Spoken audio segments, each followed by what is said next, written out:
Hello everyone, welcome back to my channel on Biology with Maya. I'm your host Maya Upadhyay. I hope you liked my previous video and today we're going to continue our previous slides only.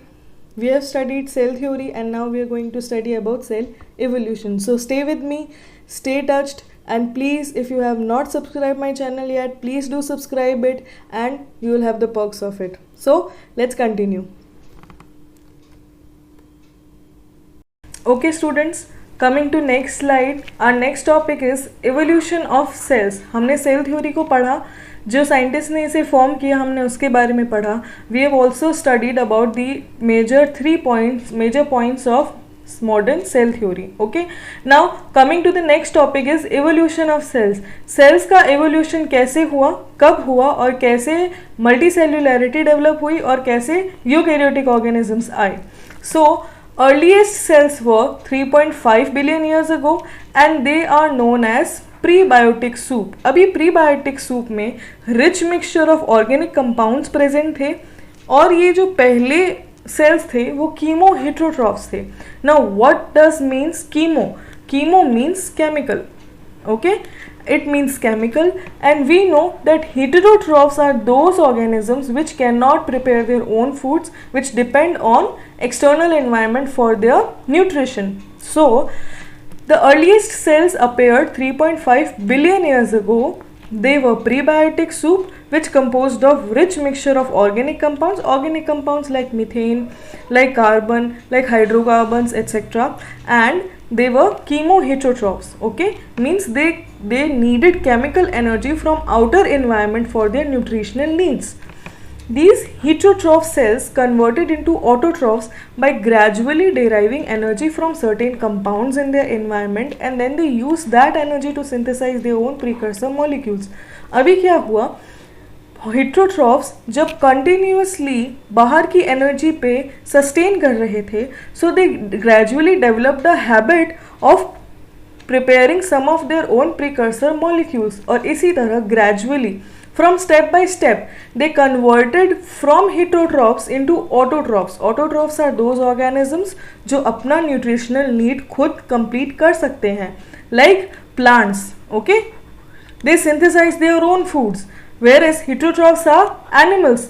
They cannot create their own food, they cannot synthesize their own food. So what happened, heterotrophs जब completely बहुत time तक autotrophs की तरह autotrophs में convert हुए, when gradually जब वो continuously environment पे फीड कर रहे थे and they use that energy to synthesise their own precursor molecules. Okay, that's how they become less dependent on outside world. धीरे धीरे क्या हुआ कि वो जब कंटिन्यूसली इन्वायरमेंट पे फीड कर रहे थे तो उस एनर्जी को उनने स्लोली अपने खुद के प्रिकर्सर मॉलिक्यूल्स बनाने में इन्वेस्ट किया और इस तरह से ग्रेजुअली वो आउटसाइड वर्ल्ड में लेस डिपेंडेंट होते गए और सेल्फ डिपेंडेंट होते गए, which ultimately resulted into modern day autotrophic organisms. Okay, significant development was photosynthetic ability to fix carbon dioxide into complex organic compounds. First of all, we know what is the formula of photosynthesis, right? C6H12O6. ये बनता कैसे है, carbon dioxide से, water की presence से ये create होता है प्लस ऑक्सीजन.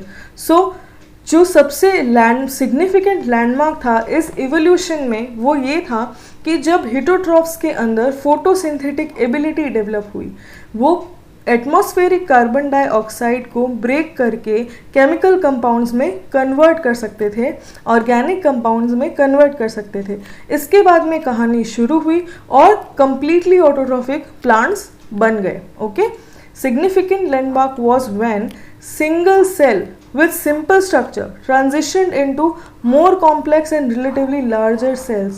अभी एक स्टोरी और बाकी है. हम हेटेरोट्रॉफ्स से ऑटोट्रॉफ्स तो बन गए, बट हम सिंगल सेल से मल्टी सेल्यूलर कैसे बने, साइज बढ़ा, ऑर्गेनेलीज जो है वो मेम्ब्रेन से इनक्लोज हुए और प्रोकैरियोट से यूकैरियोट्स में इवोल्यूशन हुआ. ओके, डिफरेंस बेसिक यही है.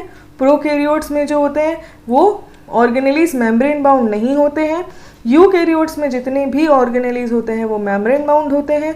ओके, प्लाज्मा मेम्ब्रेन अवेलेबल होती है. यूकैरियोटिक सेल्स जो है वो बहुत ही ज़्यादा इवॉल्व होते हैं when compare to prokaryotic cells. Okay, तो सिग्निफिकेंट लैंडमार्क ये भी था जब सिंगल सेल्स जो थे, सिंपल सेल्स जो थे, वो ट्रांजिशन हुए कॉम्प्लेक्स सेल्स में, उनका साइज बहुत ज़्यादा इंक्रीज हुआ और वो प्रोकैरियोटिक से यूकैरियोटिक सेल्स में कन्वर्ट हुए। सो मेजर चेंजेस क्या रहे होंगे if we go through that topic? Major changes क्या रहे होंगे इस इवोल्यूशनरी प्रोसेस में? So the major changes that must have happened during this evolutionary processes were: cell must have acquired more DNA, formed complexly closed DNA protein complex known as chromosomes. DNA बहुत ज़्यादा aggregate हुआ होगा cell में from time being, और उन्होंने chromosome form किया होगा. Chromosomes are more complex structure of genetic material, they are DNA plus protein. Okay, cells become larger and intracellular membrane organelles developed. सेल के अंदर जो मेम्ब्रेन्स थे, सेल के अंदर जो ऑर्गेनलीज थे, उनकी मेम्ब्रेन बाउंडिंग शुरू हुई होगी और उसके बाद में वो लार्ज हुए होंगे और प्रोकैरियोटिक से यूकैरियोटिक में कन्वर्ट हुए होंगे, जैसे हमने पिछली स्लाइड में देखा था. Okay, cells develop nucleus. Of course cells में न्यूक्लियस आया, प्रोकैरियोटिक सेल्स में न्यूक्लियस नहीं था, यूकैरियोटिक सेल्स में न्यूक्लियस था. That contain most of cells DNA. Nucleus का बेसिक फंक्शन है डीएनए को अंदर रखना और रेप्लिकेशन का प्रोसेस करना.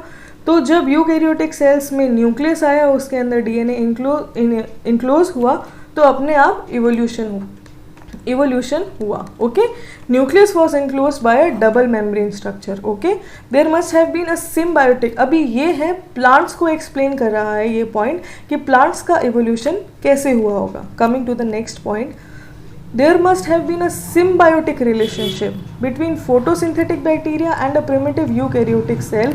अभी ये क्या एक्सप्लेन करना चाहता है कि एक फोटोसिंथेटिक बैक्टीरिया को आप इमेजिन करो कि एक फोटोसिंथेटिक बैक्टीरिया है और एक प्रिमिटिव यूकैरियोटिक सेल्स है, पुराना यूकैरियोटिक सेल है जो इतना ज़्यादा डेवलप नहीं है. इन दोनों के बीच में सिम्बायोटिक रिलेशनशिप है. सिम्बायोटिक रिलेशनशिप मीन्स दोनों एक दूसरे को कुछ प्रोवाइड कर रहे हैं, कुछ हेल्प प्रोवाइड कर रहे हैं, one is dependent upon other. Okay, अभी इस रिलेशनशिप में क्या है, धीरे धीरे अगर ये बी कंटिन्यूसली ए पे डिपेंडेंट रहता है तो ये ए की कुछ प्रॉपर्टीज़ खुद ले लेता है. तो ए है फोटोसिंथेटिक बैक्टीरिया और बी है प्रिमिटिव यूकैरियोटिक सेल. इसने सभी प्रॉपर्टीज़ धीरे धीरे ले ली. बी ने इसकी सारी प्रॉपर्टीज़ को ऑब्जर्व किया और उसके बाद में the changes became permanent, and that is how photosynthetic autotrophic plants would have evolved. Okay, as simple as that, no need to get confused. Symbiotic relationship की हेल्प से जो पुराने यूकैरियोटिक सेल्स थे वो मॉडर्न डे फोटोसिंथेटिक या autotrophic plants में convert हुए होंगे. Okay, so the last point is mitochondria is considered to be evolved from some aerobic bacteria. अभी mitochondria is important. why? क्योंकि माइटोकॉन्ड्रिया का खुद का जेनेटिक मटेरियल होता है. ये जो ऑर्गेनली है ये सबसे ज़्यादा एडवांस्ड और डेवलप्ड ऑर्गेनली है एक सेल के अंदर. तो इसका इवोल्यूशन कैसे हुआ होगा? It must have evolved from some aerobic bacteria. Okay, and chloroplast from a photosynthetic cyanobacteria. Cyanobacteria are a class from bacteria. Okay, now I hope that I am well understood in this previous slides. आप सबको समझ में आया होगा कि मैं क्या explain कर रही हूँ. I hope you liked my video. Thank you so much for watching it, and there is a humble request, please like, share and subscribe to my channel. You will get so many perks of subscribing to it. I'll upload some sort of questions also, MCQs also and theoretical questions also.